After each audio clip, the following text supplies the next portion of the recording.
नमस्कार। मैं विनय जोशी। आज हम विश्वास और अंधविश्वास को लेकर 2 दिन से देश में जो बहस चल रही है उस पर चर्चा कर रहे हैं। विश्वास एक आस्था का सवाल है। उसमें अविश्वास का कोई स्थान नहीं होता। जो व्यक्ति किसी पर भी विश्वास करता है उसको जब विश्वास होता है तो ही विश्वास करता है। किसी को राम पर विश्वास है, किसी को हनुमान जी पर विश्वास है, किसी को कृष्ण जी पर विश्वास है। यह सबको अपने अपने धर्मों पर विश्वास है। अब विश्वास को अविश्वास में व्यक्ति स्वयं ही बदलता है। जब उसको ये लगता है कि मेरे साथ धोखा हो रहा है, या जिस इच्छा पूर्ति के लिए उस पर विश्वास करता है और वो जब विश्वास होता नहीं है, उसका वो काम होता नहीं है, तो स्वयं को ही अविश्वास होने लग जाता है। विश्वास को हम ऐसे समझ सकते हैं जैसे कोई चीज़ मैंने खाई है, अच्छी लग रही है, वो अच्छी लग रही है, उसका अनुभव केवल मैं ही कर सकता हूँ। दूसरा व्यक्ति अनुभव नहीं कर सकता, केवल सुन सकता है कि मुझे कोई चीज़ अच्छी लगी, देखने में, खाने में अच्छी लगी, केवल कह सकता है। उसको वो व्यक्ति भी नहीं कर सकता। वो अनुभव की बात है। अनुभव से ही पता पड़ता है कौन सी चीज़ खट्टी है, कौन सी चीज़ मीठी है। देखने में आपको कोई चीज़ अच्छी लगी है, ज़रूरी नहीं है जो चीज़ आपको अच्छी लग रही है वो दूसरे को भी अच्छी लगे, ये ज़रूरी नहीं है। किसी चीज़ पर आपका विश्वास हो, ये ज़रूरी नहीं है दूसरे का भी उस पर विश्वास हो। तो यहाँ हम देख रहे हैं 2 दिन से पूरे देश में इस बात को लेकर ज़बरदस्त वाद विवाद चल रहा है। कौन चमत्कारी है, कौन अंधविश्वासी है। कोई अपने आप को संत बताता है, कोई अपने आप को संत नहीं बता रहा है। मेरा जो अपना एक अनुभव है संतों के साथ रहने का, महापुरुषों के साथ बैठने का, कुछ पढ़ने का, कुछ सुनने का, उससे जो मैंने अनुभव महसूस किया है अपने जीवन में, उसके माध्यम से बड़े विश्वास के साथ ये कहा जा सकता है कि विश्वास पर प्रश्नवाचक चिन्ह नहीं लगाया जा सकता। वो विश्वास अविश्वास में तभी बदलता है जो व्यक्ति जिस कामना को लेकर, जिस इच्छा को लेकर किसी पर विश्वास कर रहा है और वो उसकी पूर्ति नहीं होती है। पति पत्नी के बीच में अगर विश्वास होता है तो उनके संबंध बहुत अच्छे हो जाते हैं। पड़ोसी से संबंध तभी अच्छे होते हैं तब एक दूसरे पर विश्वास होता है।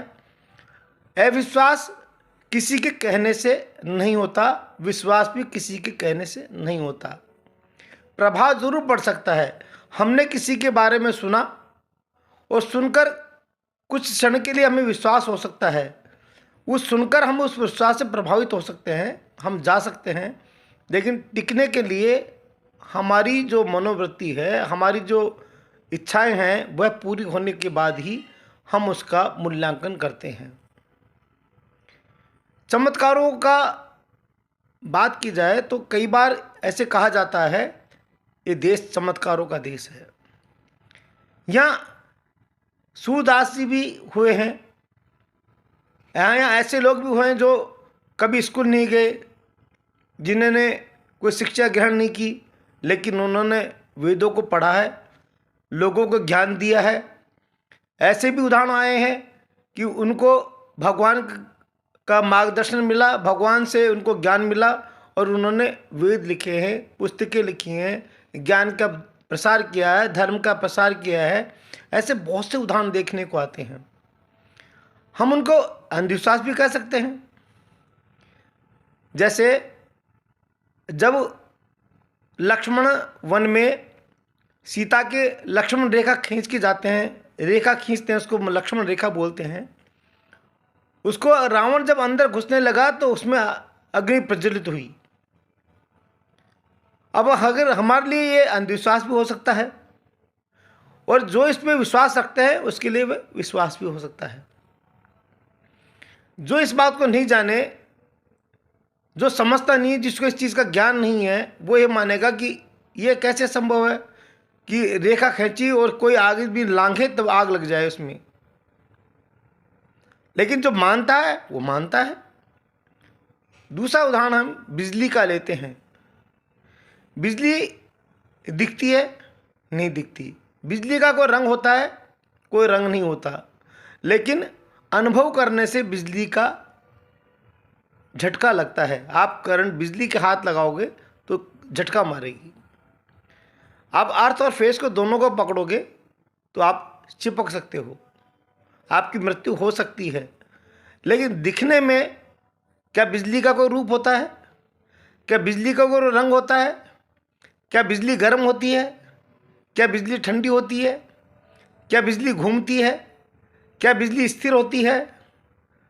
ऐसा नहीं होता। बिजली का कोई रूप नहीं होता। लेकिन बिजली जिसमें जाती है उस जैसी हो जाती है। हम बल्ब लगाते हैं, जैसे जैसे स्विच ऑन किया वो बल्ब जलता है। गीज़र में पानी गर्म करता है, हीटर को गर्म देता है, एसी में ठंडी हवा देता है, कूलर को चलाता है, पंखों को चलाता है। बिजली के सारे काम होते हैं। पर क्या बिजली कोई काम करती है? अगर बिजली कोई काम करे तो उसमें से मोटर निकाल दो, काम होगा? नहीं होगा। तो क्या मतलब निकला? मतलब ये है कि हम जिस चीज़ को जानते हैं, जिसमें हमारा विश्वास होता है, हम उसी के अनुरूप काम करते हैं। सभी लोग एक ही तरह के व्यापार नहीं कर सकते। कोई कपड़े की दुकान खोलता है, कोई जूते की दुकान खोलता है, कोई सोने चांदी की दुकान खोलता है, कोई लोहार की दुकान खोलता है, कोई मिस्त्री बनता है, कोई मशीन बेचता है, कोई वैज्ञानिक बनता है, कोई डॉक्टर बनता है। सभी की, अब सभी लोग उन्हीं हम ही में से होते हैं।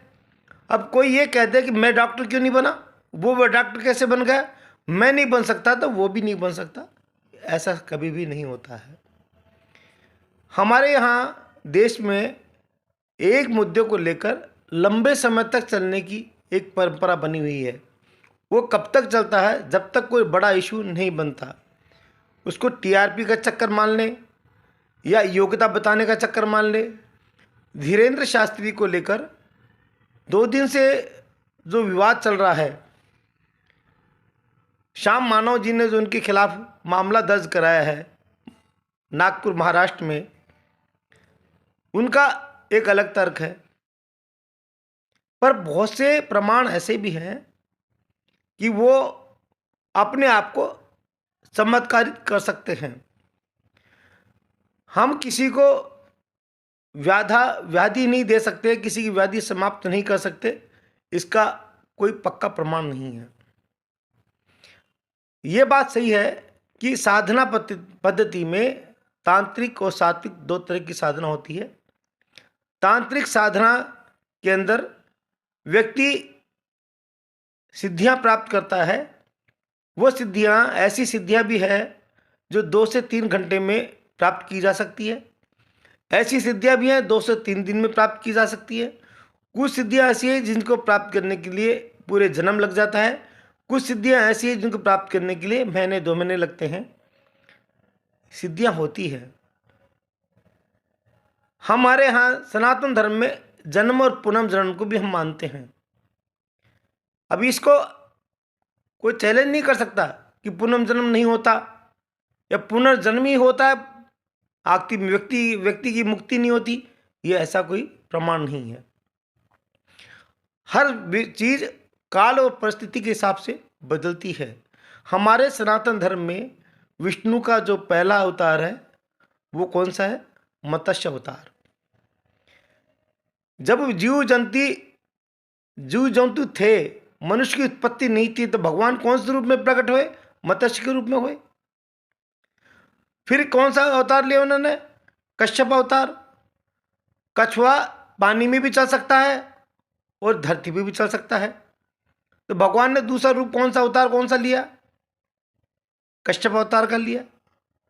फिर 12 अवतार हुए, सूअर के रूप में अवतार लिया कि वो जब पशु के रूप में बना होगा, पशु विकसित हुए होंगे तो एक उस अवतार में प्रकट हुए, वामन अवतार में पैदा हुए। मनुष्य छोटा होता होगा तो भगवान भी छोटे रूप में पैदा हुए। उसके बाद में भगवान परशुराम के रूप में पैदा हुए। उससे पहले नरसिंह अवतार पैदा हुआ कि आधा शरीर और आधा सिंह का रूप। तो मनुष्य के अंदर ऐसी प्रवृत्ति रही होगी कि वो मनुष्य भी था और उसमें जीव के जानवर के रूप में भी गुण थे। फिर जब वामन अवतार हुए तो छोटे हुए। उसके बाद में परशुराम का अवतार हुआ तो बहुत क्रोधीले हुए। उसके बाद में राम अवतार हुए तो बहुत शांत हुए। उसके बाद कृष्ण अवतार हुए तो कलापूर्ण हुए। अब हम किसी बात को तर्क में नहीं डाल सकते। ये विश्वास और अविश्वास का मामला है जो आदमी स्वयं ही अनुभव कर सकता है। काल परिस्थिति के हिसाब से हर चीज बदलती है। संसार का अर्थ ही है सरकना। जो चले, जो सरके, जो बदले, वही तो संसार है। हम उसको एक परिधि में नहीं बांध सकते। ये सनातन धर्म भी कहता है हम किसी का अपमान नहीं करें, चाहे वो व्यक्ति हो, चाहे धर्म हो, चाहे वो लिंग हो। हमको किसी का अपमान नहीं करना चाहिए, सबका आदर करना चाहिए। ये बात तो सनातन धर्म भी कहता है, ये बात इस्लाम धर्म भी कहता है, ये बात क्रिश्चियन धर्म भी कहता है। लेकिन तथाकथित लोग उसकी परिभाषा अपने रूप से करके उसका फायदा भी उठाते हैं, अपने आप को प्रोपेगेंडा पे भी लाते हैं। लेकिन इस समय देश में 2 दिन से जो माहौल चल रहा है उससे युवा पीढ़ी को आप क्या दे रहे हैं? क्या लग रहा है? ऐसे लग रहा है कि इस समय सबसे बड़ा कोई इशू है तो धीरेन्द्र शास्त्री है। वो पढ़े लिखे नहीं है, 12वीं क्लास तक पढ़े हुए हैं, लेकिन मान लो उन पर कोई कृपा किसी की हुई है तो हुई होगी। किसी को लाभ पहुंच रहा हो तो लाभ लेता है व्यक्ति। एक दवा एक व्यक्ति को फायदा करती है, वही दवा दूसरे व्यक्ति के रिएक्शन कर सकती है। हर चीज के प्रमाण हैं। एक ही व्यक्ति एक दवा को लेते समय लंबे समय पर लेने पर कभी कभी वो दवा उसी को रिएक्शन कर जाती है जो व्यक्ति ले रहा होता है पहले से ही। शरीर में हार्मोन्स बदलते हैं, वातावरण बदलता है, शरीर की रिक्वायरमेंट बदल जाती है। सब चीज़ों के आधार पर हर चीज़ का परिवर्तन होता है।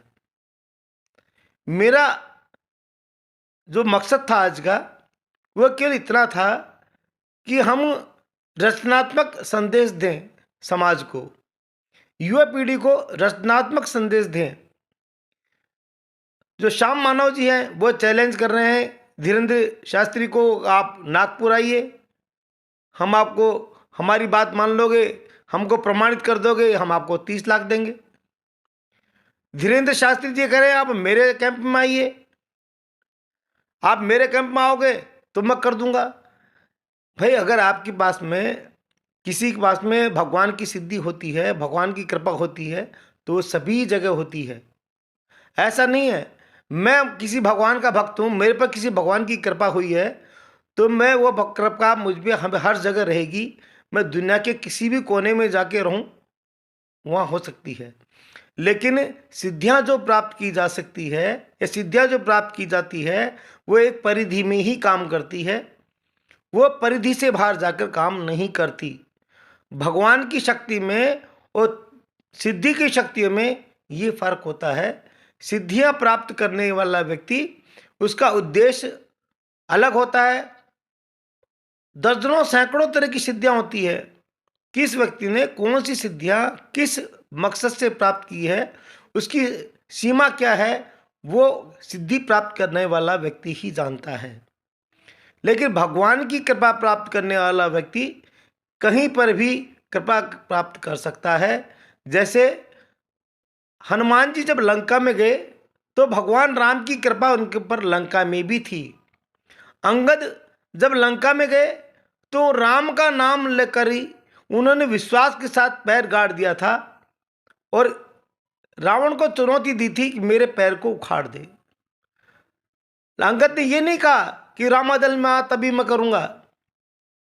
हनुमान को ये नहीं था कि मैं रामादल में रहूंगा तभी ही हम मेरा विराट रूप दिखा सकता हूँ या सूक्ष्म रूप बन सकता हूँ। भगवान की कृपा जब होती है तो दुनिया में व्यक्ति कहीं भी रहे उस पर भगवान की कृपा रहती है। वह किसी भी देवी देवताओं को धर्म को माने, उसकी कृपा सदा उसके ऊपर रहती है। भगवान के संपर्क में जो रहता है वो सभी जगह संपर्क में रहता है, सभी जगह सदाचार का व्यवहार करता है। भगवान की कृपा उस पर हमेशा सभी जगह बनी रहती है।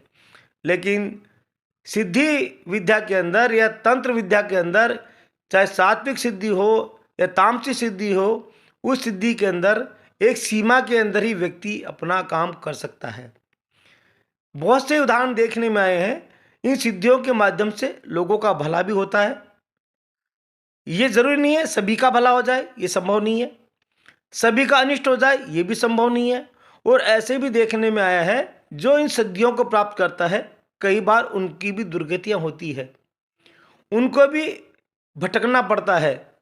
बहुत सी सिद्धियां एक क्षणिक काल के लिए होती है, कुछ सिद्धियां बहुत लंबे साल काल तक के लिए चलती है। हर सिद्धियों में अलग अलग व्यवस्थाएं होती है। उसका मकसद जो सिद्धि प्राप्त करने वाला होता है उसी को ही पता होता है, दूसरे व्यक्ति इसको नहीं जान सकता। तो हम मेरा जो केवल मानना ये था कि ईश्वर की जो कृपा होती है उसके लिए कोई रेखा नहीं होती, कोई सीमा नहीं होती। लेकिन सिद्धियों के लिए एक सीमा होती है, एक रेखा होती है। इसी से समझा जा सकता है कि कोई व्यक्ति अपनी सीमा में काम कर रहा है तो इसके मतलब उसके पास भगवान की कृपा नहीं, सिद्धि की कृपा है। और भगवान की कृपा जिसके पास है वो कहीं पर भी जाके उस कृपा को प्राप्त कर सकता है। भगवान की कृपा से किसी का भी कहीं पर भी जाके भला कर सकता है। नमस्कार, धन्यवाद।